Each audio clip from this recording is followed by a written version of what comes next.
We've looked at equations for lines. We've looked for equations of lines that are parallel to other lines. We're going to do something kind of similar now in number 35.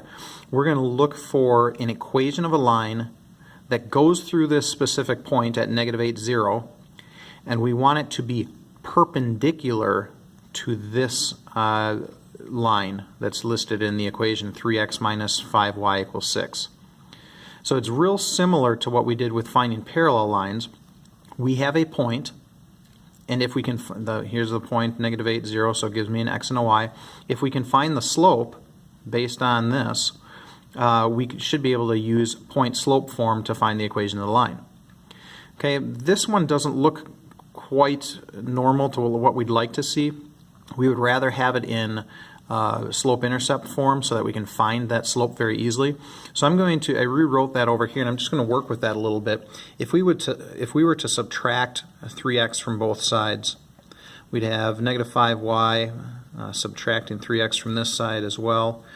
Now it's starting to look like slope intercept form, y equals some amount of x's plus a number. I need y by itself though, so I'm going to divide everything, and I can divide every term by -5. And when I do that, I've got y equals, that would be -3 over -5 is just positive 3/5 x, and then minus the 6/5. Okay, so I would rather work with this instead of that. It allows me to find my slope of that initial line is 3/5. Okay, now if I just want to double check that and just make sure that I've done that correctly and say, okay, this was the line. I'm rewriting the equation as this, but those should mean the same thing. And I've done that up here on Desmos. I'm showing you that here's the original line, 3x minus 5 equals 6. That's what it looks like. And here's the new line that I'm using, and that's the exact same line. Okay, changed from black to red because they're lying on top of each other. Okay, so I know that that one's good to use. But now the thing that we want to do is write a new line, the equation for a new line. We want it to go through -8, 0. So I'm going to go back to this, and so you can see graphically what's going on there. Here's -8, 0. We want it to go through this point, and we want it to be perpendicular to this line. So this thing is going to be cut in like this way so that they form a 90-degree angle.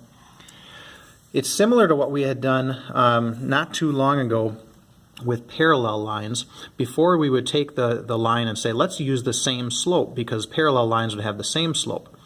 We don't use the same slope here because we want the lines to be perpendicular. A perpendicular line will have a opposite reciprocal slope as the line that we're going for. So this has a slope of 3/5. We're going to flip that and make it 5/3. But then we also have to make it negative.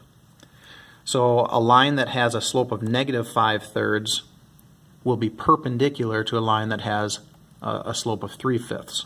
So now I've got what I need, and the same thing, and I'm just going to plug this stuff in for my point slope form. My y and my x remain the same. Bring my equal sign down. Plug in a y that I know, which is 0.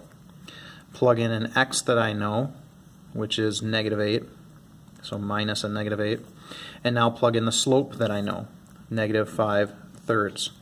Okay, so this should be the equation that I want. I don't want to write it as x minus a -8, so let's combine those. Minus a negative is the same as a positive. Okay, so that's what I'm going to plug in as my equation. I've done so on Desmos with the rest of this stuff here. Y minus 0 equals -5/3 times x plus 8.